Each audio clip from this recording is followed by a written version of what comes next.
Ayyaan qaba jedhanii mataa qabatanii sitti mormu akka gootu qabdu gochuu hin dandeessu. Dhaqqeen dhukkuban fayyaan qaba siin jedhu garuu immoo. السلام عليكم ورحمة الله وبركاته. أرد فيها سبرا هندي خيستنا بكم جرتني تنين ربي سبحانه وتعالى. دبين سيدو لا رجومتي باي جباتي جرتي باي مجباتي جرتي سيدو جرتي كان اسمه جرا ولينجرة واتقول ما جرا تون جرا خيسان وان باي جرا نترجم جرا أنا سوان سندوران شكل تراجودا. ما أدنى بيتا بوليس كيا سايكوني نمي إلمنا ما صبرين زوار باجي سبيتا إلما دوتو تونا مرافقتين إيساني otoo nama caaluma dhee sabrii godhatee gattaa'e tokkoffaa namii otuma sabrii godhatee taa'ee du'aa'ee godhatee yaa rabbi ilmaan keenyaa naannessedhee sabrii godhatee gattaa'e isiin kunuu sabrii godhatte hin gatti. Namni tokko yoo ofii isaatii sabrii dhabee fiiguu dhufu gara jennaan fiiguu maali kuni dhugaa rabbi sabrii dhuma dhabuudha imaana dhabuudha jedhee hin ilaalan kana akkamitti namni ofirra taa'ee waa xiinxalee waan ilaalle. Gara jennaan caaluma dhee fiiguu. Amma kan inni mana kireesse fa'aa utuu nama waliin galin utuu nama sana yoo agartee hin dubbisin utuu abbaan isaa tole siin jedhini akkamitti namooti tokko namooti duudaan tokko waan akkanaan godha. Abbuma sana yoo tuu jaaniin argin manatti kireessitu kan maaliiti. Saayidis nagaa miti ittuma zooree jira yoo waamutatti tolfamee jira malee nagaa miti tokkoffaa sabrii madhabuusaa fiiguu dhuma garuma hunda fiiguu dhiirra akka ta'uun isirran turre ilmi namaa tokko sabrii godhachuu qaba. Keessumatti namni islaamaa akka imaana onnee keessaa akkamitti nama akkatti sabriidha. Akkatti nama halkanumaa guyyaa kunoo gara jennaan fiiguu maali? Ilma barutuu duuti namarraa fudhatee yoo ni ta'anii bara. Ilmaan kun haadha isaanii erga jiranii. Haadha caalaa namni namatti aanu hin jiru. Haadha caalaa kan namaa dhukkufatu hin jiru. Haadha caalaa kan ilmoo jaallatu hin jiru. Utuu inni sabrii godhatee gadi dhaabee taa'e isiin kun teessee sammuu ishee naannefattee kaateetu dhufti. Namni immoo beektaa dubartiin immoo kennaa amatti beekee yoo namni dhiirti tokko ka'ee jala fiigee hin tuffatti. Dhiirti tokko ol ka'ennaan ol ka'ee dhuma gattaa'ee garuma fiidduutti onni ka'ee jala fiigee hin tuffatti nama sanaaf kabajan qabdu beektaa. Dubartiin kennaa amattuu namuma gadi dhaabu nama sodaachisu nama wanni kana malee inni akkasitti kosh jedhanii jala fiiganii jennaani dubartiin si tuffatti bakka siin qabdu wayitti sin ilaaltu. Amma seen viidiyoo seen lammaffaa gadhiifte irratti hawaan akka jettutti viidiyoo lammaffaa gadhiifte sanayyuu viidiyoo gaafa gadhiifte sanayyuu eega galteetu gadhiiftee jiran kan lammaffaa gadhiifte sana kan yamaniin naqee mucaalee la barbaannee dhabnee Saayid gara dhofseen bennu maal jette sanayyuu eega galtee eega Itoophiyaatti deebitee gadhiiftee jetti hawaan. Hawaan dubbatti guyyaa 3 wajjin turree jetti intalli marziin suni. Ka gaafa mi'a guuraati mana keessaa godaanuudhaa kaatee sobdee dhokattee duukaa jirtu suni guyyaa 3 wajjin bullee jette. Guyyaa 3 kana keessatti isheen kan bitattee intala jedhanii barbaadanii dhabanii meeshaa bitannaan naqee tokkoffaa immoo isheen himteetti birriituun asitti baafachuu dadhabee birrii koyyaman jiruun qajeelfachuu dhaqee as taa'ee birrii achii fudhachuu dadhabeetanii isa waan tokko qajeelfachuudhaafini isaa jedheen naqee Saayid duwwaadhaan miti. Waa'ee birrii kootiitiif hin naqee birrii kootu birriin achii hin qabaa asitti fudhachuu hin dadhabee san qajeelfachuu dhaqee jettee dubbattee itti haasaa si'atti sirriitti hin dhaggeeffanne fakkaata malee isheen kanaaf dhattee yamaniin taa'uus hin nanne. Galteetti waan sana fixattee dhuma galte guyyaa 3 wajjin bullee isa booddee isheen Itoophiyaatti deebitee jette hawaan. Tokkoffaa namni attamitti Saayid kanuma ijoollee illee hanqatee. Utuudhuma seeyyuun argin utuudhuma seeyyuu abbaa kanaa seen ittiin hin jedhin namuma tokko keessaallee abdii makanallee dubbiftee kanan jedhin calluma dhiyootaalee mana Saayid mataan isaa fayyaadha. Dhuguma sammuun isaa kan nagaadha. Maa obboleewwan maatti dhiisan argeera dubbii namaallee kan hin dhageenye argeera namni tokko beektaa namarraa fudhachuu qabaa hiriyaarraa haasaa fudhachuu qabaa. Yoo namni gorsan otoo ofii waa beekullee gorsa yoo namni gorsee namni namarraa fudhachuu qaba. Saayid dhugaadha dubbii namaa fudhatu argeera. Namni tokko immoo lakkii haasaa fudhachuu qabaa namni namarraa maaliif namni kunillee na gorse jedhee ofirra dhaabbatee waa ilaaluu qaba namni. Malee namni waan mana argine namni tokko gara jennaan gara si fiigu.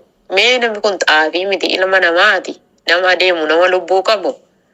Ilma namaa akka xaafiitti deemtee barbaadda. Bakka kanan jiraa kottu yoo inni siin hin jedhin. Yoo ta'e bakka inni jiru kanatti namatti ergitee karaa namaatiin haasofsiiftee malee waan lafarra bakka tokko taa'u miti xiqqeen bakka sanatti barbaadee arga jettee na deemtu nama lubbuu qabu akkumati mala baatu mala baasannis. Kanaafuu nama si dhokatu akkami duukaa fiddee barbaaddaati. Bakka kana jira yoo jedhamee bakki isaa beekame nama itti ergitee kara kanaatiin natta. Malee abaloon sun bakkuma sanatti argameef akkamittiin fiiga akka Saayiduu akkamitti yaada'an baay'ee na dhibee isas waamatetti jira fakkaata. Malee nama ofiiyyuu si dhokatu ariitee maduukaa fiddee barbaadu hin dandeessu. Tokkoffaatu nama isii kanayyuu itti naasahin mana kireessuun sun kun sammuu akkamiiti. Itti zooree jira dhugaa dubbachuudhaaf isa. Hintallillee kunoo akka yeroo kunoo yayyuuttis tumoonte akkuma siin jette godhameera. Tokkoffaa immoo maal rakkata maalii ta'uu naan hin jedhutti wallahi rakkoo seenii mattuyyuu wanni siin achirra haasoftuyyuu wanni haqiiquma dhugaadha dhuguma fakkaata wanni silasii dhuguma birattuun argamu. Tokko miidhanii tokko barbaaduun silas waan hin fakkaanne. Beektaa waan tokko yooma danda'an itti seenuu wayyaa awwalumayyuu. Waan hin dandeenye tokko itti seenuun gaarii miti. Namni mana lama bulchu nama ofitti amanamummaa qabu dhiira ofitti amanamummaa qabu hin sochoone ta'uu qaba namni mana lama bulchu sinumayyuu beektaa. Kanaafi ani numtinni tuuseen arginu tuuseetti naaseetu abbaa kanaan jedhin mala sana kireesse keessa deebiin engedda argisiisu. Maal ta'e namicha kana mataan isaa fayyaadha. Maal ta'e Saayid itti zoore sammuu fayyaa qaba. Kan jedhe qalbii mukooti beektaa. Innuu nama mataan isaa an fayyaadha ofiin jedha. Miti garuu. Fayyaa miti. Utuudhuma qabanii obboleeyyan humtillee qabanii hidhanii sheekuma biratti geessanitti qaraasisanii isaa hiikkana. Dhugaa rabbii waajibaata irraa ba'a. Namni nagaadhumatti ilaali. Ilma namaa ofiitu miila qabu deemu akka keetti sammuu qabu akkami jala fiiddee barbaaduu dandeessa. Bakka inni taa'u sanatti namatti ergitee bakka inni jira jedhanitti nama sanatti siqu. Itti ergitee malaan akka taasofsiifte yookiin immoo irraa gatteessee of ilaalta. Isas ilaalte ofis ilaalta teessee. Sabrii dhabdee fi kun ilma beeki barduuti yoo sirraa fudhate hin teessa waan gootu hin qabdu. Sabbartee. Ijoolleen kun ammatu waggaa 2-3 ta'ani abbaa kana kan ifaaje kanan argani. Ifaaje inni waliin dadhabe kanan argani. Haadha isaanii kana galagalanii isee kana tuffachuudhaa ta'an gaaf tokko. Tokkoffaa xinnuma see obbaranii jennaan meerre abbaan jedhanii obboo kana fidan ijoollee sanaa itti dhuftee deebitee galtise. Argite? Isatu nama sabrii hin qabne ta'e malee. Yoo immoo namni sabrii nama shak jedhu dubartiin akka teessisaatti ilaalti namni jala shak jedhee namni tuffatti dubartiin. Amma isin akka tuffeetti jirtis. Lammaffaa waan haasaasee keessatti yoo dhageesse hin beeku waan jettee ani jetteen kudhanillee fuutee yoo rabbiin isa si uumen sodaateen kudhanillee yoo fuutee waan dhiyootii keetii nan galchuu waa'ee kee keessa wanti na galchuu hin jiru. Feetu kudhanillee fuudhi yoo rabbiin hin sodaatini. Akka feetillee deemtee akka feete ta'uu dandeessa yoo rabbi isa si uumen sodaatini. Wanti na galchuu hin jiru. Inni alaa gama biyyaantee yootii kee keessa wanti na galchuu hin jiru anaa. Jaale. Ofumaan dubbadha malee waa kee keessa wanti na galchuu hin jiru. Fuute kudhanuu yoo wanni hin eeggate yoo rabbiin hin sodaatini kudhanuu fuute deemte akka feete taate wanti na galchuu hin jiru jettee gurra banate kana fa'aa dhaggeeffachuu qabanne sila.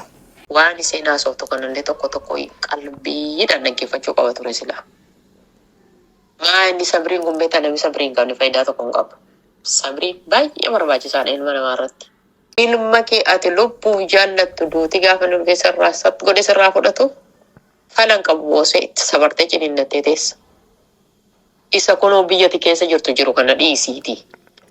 Du'a dhaqanii galuun jira itti sabartee teessa isa. Isa immoo biyyatti jirtu kana teessu ijoollee borgaltu argite ijoollee abbaa isaanii viidiyoo irra laaltu. Kabor yoo xinnoo jajjabaattee jette haadha gala wallaalchiftee borgaltu akkamitti sabrii dhaban akkamitti kattaa'uu dadhaba. Maal akka duutiyyuu namarraa fudhattu hin beeku akka ilmi namaa akka ittiin sabrii dhaban ilmi islaamaa tokko kana ta'a. Yaani Saayidumayyuu waatu fuudhee fi gamanee noormaalii ittiin fakkaatu beektaa noormaaliif jedhama akkasii. Amma kunoo dhaqaa dhattee Huseenii. Inni kun achii mana barbaadadaa isheen galteetti immoo isin hin galle wanni natti kun galteetti isheen hawaan iyyuu galteetti jettee isheen iyyuu immoo namicha sana biratti ajaa fi yamaniin naqee dhufee jette namicha biratti iyyuu haasoftee turte namicha Rezisteetii sana lafaa manaa sana iyyuu ajaa fi yamaniin ga'ee deebi'ee jette biratti haasoftee jirti. Kanaafuu birriif hin dhaqee dubbatteetti bara. Waan birriin baafachuu dadhabeetanii waa'ee sana qajeelfachuu dhaqee kan Said akka nama kan Said dhaqee duwwaa godheen viidiyoo irra dubbadhe malee wanta hin dhaqeef tokko isa sana achumaan isaaf hin dhaqee ajaa koo qajeelfachuu hin dhaqee wanti tokko tokkos biyya kana keessatti minyaadhaan isa fa'aa bitachuu dhaqee achumaan hin kan Said kana keessallee dhimma baase malee ana ajaa biraaf hin dhaqee jette. Summataan isaa dubbisaa sana sanni jala deemee kanaaf achi hidhattee maal achi hidhattee jedhu kan dubbisaa sana tuffachuudhaaf galagaltee akkasittiin deebii sana deebifte. Adaraa isa kanaan sammuu isaatti adeemuu tokkoffaa sammuun isaa nagaan qabu. Isa kana obbolaan isaa hidhanii dhuma geessanii ishee irratti qaraasisuu qabu. Akkasuma warra rakkoo kana qabu fayyaan qabu jedhanii mataa qabatanii sitti mormu akka gootu qabdu gochuu hin dandeessu. Dhakkiin dhukkuban fayyaan qaba siin jedhu. Garuu immoo kan eega geessite wanti meeqarraa bahu. Niitiin ajjii mana hidhaa keessa teessu maraattuu naadhi siirii suni waan jette sitti fakkaate intalli naa'imaan siin jedhu isee raadiyyaa fuutee hayyuu ergite siin jedhu suni achitti hidhattee ilaalte maal goote sitti fakkaate niitii atamma rabbiin hin sodaattanii jettaa. Niitii rabbiin sodaa miti maqaa rabbiitu waan dhageesse natti hin fakkaatu. Ofii ijatti hidhattee deemti dubartiin sun yoo ta'a argitu. Isiidhaan maal jette mana hidhaa kana keessatti hinda'u ilmoo garaa qabdi. Qoricha deemii naa fidii ilmoo kana ni fudhadhee gaafa na dhukkubu gaafa lubbuu ta'e isaanuu hakiiman nageessanii gaafa hakiimatti nageessanii jedhanii anachiin badeetanii mana hidhaa sana keessaa mana hakiimaa sana keessaa nan baafadha. Achiin inni dhaqee Saidiin lafa kanarraa dabarsaa namicha sana haga addunyaa kanarraa godaasisutti ni isu. Mala kana naadhayii jetteen saayiftittiisee kana. Saayiftittiinsee kun akkamitti caaltuun sagalee waraabduu kanatti kennite akkamitti fakkaate caaltuu birattis hiriyaa taati caaltuu irraa sorii nyaatti isee sanarraa sorii nyaatti intalli Naa'imaa jedhamtu kun. Achi jennaan nan seensisanii akkamittan bitanatti hin kennanii waan lubbuu namaatii na eewurraan bakka bitan sii bituu danda'a qoricha kanaa itti jennaani itti himte maqaa duftoora lafa seennattee bittu. Bakka akkasiiti nama meeqaan kanaan dura irraa baasise qoricha dubartoota meeqaan biteaniyyuu kan olfa baasu kana dhaqi bakka sanaa yoo xixiqqee akka jetteetti himte sitti kennanii achirraa dhattee naafuu ta'a jettee dubartii musiibaa kan lubbuu nama meeqaa dhabamsiifte dubartii. Wanni sitti fakkaateen dubartiin niitii hajjii kun wanni kana daladdu kun.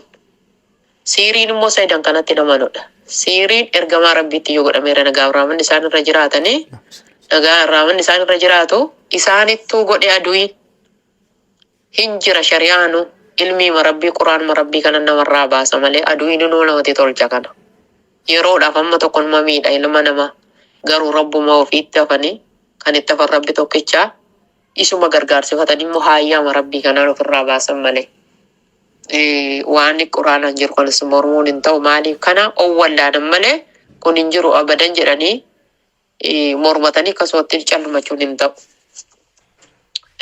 Jennaan maal jettitti fakkaate akkamitti dhossiiti dhossaa bakka dhossiiti naa fidii akka isaasi marmaruu hin dandeenye kaayii naa fidii jette. Achii fuutee itti geessite ilaala. Niitii musiibaa ati waan ati rabbiin sodaattanii jechuuf inni maqaa rabbiitu waan dhageessisee qoricha sana hin geessiteef jechuudha intalli. Akkuma jettu qoricha sana fudhattee ilmoo lattee kunoo hakiima kan honniidhaa jira hakiima sanatti ilmoo lattee irraa bahi jechuudha ilmoon keessaa bahi jechuudha. Amma achii booddee intalli deebitee caaltuudha. Iseedhaas waa hojjettii iseerraa horii fudhattii caaltuurraa horii fudhattii siirii immoo achii fidde caaltuudha mana keessa keessiif. Achi booddee maal jette sitti fakkaate dheengaddaa mana hakiimaa sana keessatti ilaaluu isa seenattu ilaamee jette jennaan ilaamee jennaan sooyyaan dhuftee dara jirti jette. Wayyoo fayyeekaa jette maal jennaan isee karaa taatu ta'iiti jette. Horii lafan kaa'ee jira. Horii sana dhaqii bakka sana qulfii banattee fudhatta. Akka banattee fudhattu sii kenna. Nama horii sana namatti hin biti. Bakka seen jirtu barbaadi isii sana naa dhiyeessi. Maal goota? Waan itti godhaa akka Saidii iseedhuma kana arguu dadhabu. Illaa umurii isaatii akka arguu dadhabu Akka seen karkarrootti fakkaattu, hayyoo waan akkatti fakkaattu. Irraa bakka tona kana godhasiisana barbaadinaa fidin jettu.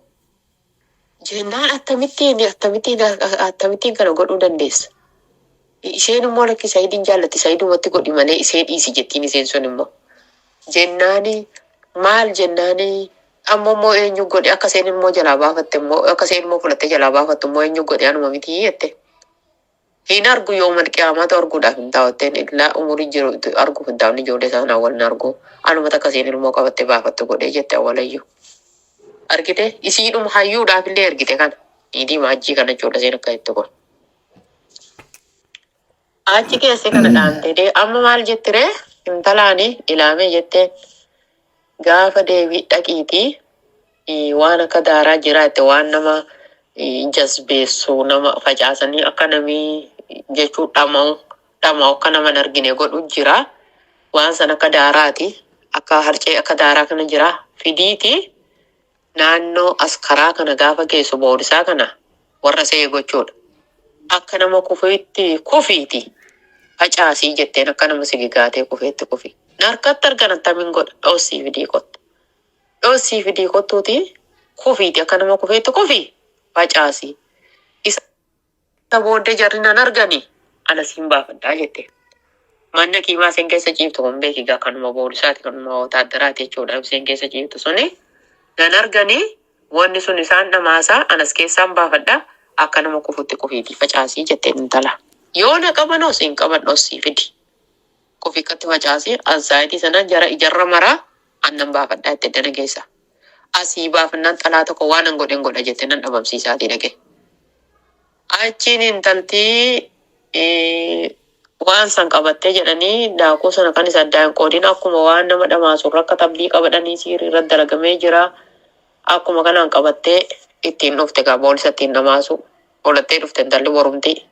Qabamteen mantalli Saayid irratti sila waan hamtuu dalaguudhaaf qophooftee isheen akkuma dhiyoo kana sagalee siikaa irra gochuu baattee innaan sin ajjeesa itteen sun ka caaltuu illee dhuftee siirii mana keessa intalli sun maal goote akkati caaltuu raasii horii fudhattii amma ka caaltuu reebdeeyyuu caaltuu raasii horii fudhattii intalarraa horii niitiirraa horii fudhattii isee biraallee siirii fidde caaltuu mana keessa keessi gidduu kana daldalte jechuudha horiidhaan bitamtee laal.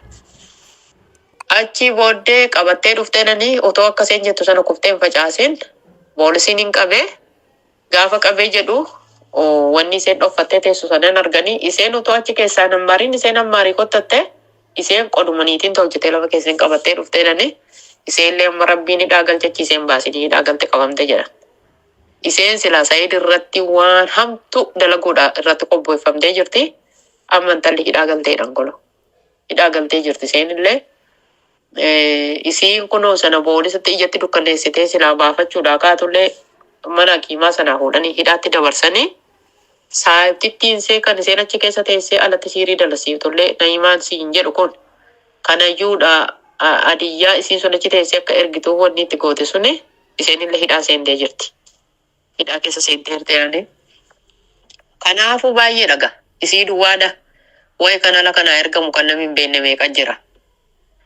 Kanaafuu amma niitiin suni kan isheen jettu akka jettutti Saayidii hiriyaa koo tokko jaallatee ture. Siin fuudha jedheeni intalta akka malee jaallatte. Gaafa inni biyya dhaqee hayyuu fuudhu maraattee mana hakiimaa lafa maraatuu keessa jirti. Maaliif itti goote jedhee hajjiin gaafa yeroo reefuu duraa gaafa bahe sana maaliif kana goote jedhee gaafa inni gaafatee jedhu hiriyaa kootu isaa jedhee maraatee mana maraatuu keessa jira. Sababa inni hiriyaa koo irratti kana godheefan kanarratti hojjedhe. Kanaafan kana tolchee dhaqee mucaa qaba jedhee Sumayyaatti mee akka isheen ilmoo fudhattee baafattu godhee. Dubartii sana ni dhuguma gargaara. Garuu kan ilmoo irraa qabu ani hin beeku. Garuu immoo aarii sanaanan iyyee dhaqee akka jedhee sobaan dhaqee hime. Hayyuus immoo akka isheen isa waliin jiraachuu hin dandeenye irratti dalagee jira. Isheenis wajjittiin adda baati waliin hin teessu. Jetteetu akkasittiin arraba ofiirraan haasoftee jirti gaama hidhaa jirti niitiin ilaali. Achuma teessee immoo nama ergamee dalagu jira. Nama manuma hidhaa sana keessaa bakka akkasiitti dhaqaa kan godhaa akkana godhaa dhugan. Seerri joroof taatu imaanatti akka maashaallah imaanatti jajjabaa ta'uun baay'ee barbaachisaadha waan akkasiitiif. Garuu utuumatti salaatu utuumatti diinii kana jajjaba taatu waan itti rakkisan hin qabu yeroodhaaf. Munaafiqoota waan ta'aniif. Isa kanammoo maal gootaree quraana rabbii ofirratti qaraasifteetu ofirraa balleessitu ofirraa hiitta. Kanaafuu Saayidii akkasa jedhee adiidu malee yoo inni dideyyuu atayyuutti marakkadhuuti geessi ishee biratti geessi. Kan jarri akka dhamaaniitti dhamaafamanii dhamaasanii jiran dirree keessa jira inni akkuma argitetti karattu argeera mataa jabaata argeera dhugaadha garuu akka inni taa'ee of ilaaluu qaba. Maaltu kana na godha du'aa himayyuu godhachuu manuma ofii keessatti iyyuu sheeka jajjaba fidanii quraana qaraasisu du'aa gochisiisu mana ofii keessatti quraana irra kaa'u aduu balaa akkasii kanarraa nama sattara. Du'aa hima gochisiifate mee rabbiin akka ilmaan kan koo kan naa galchu naa deebisu isii kana rabbiin akka qalbiiseetti deebisu jedhee qalee uummata waame nyaachise maa du'aa hin gochisiifatu fiiguu kanarra osatoo keerii qaba. Fiiguu kanarra sakkeerii qaba.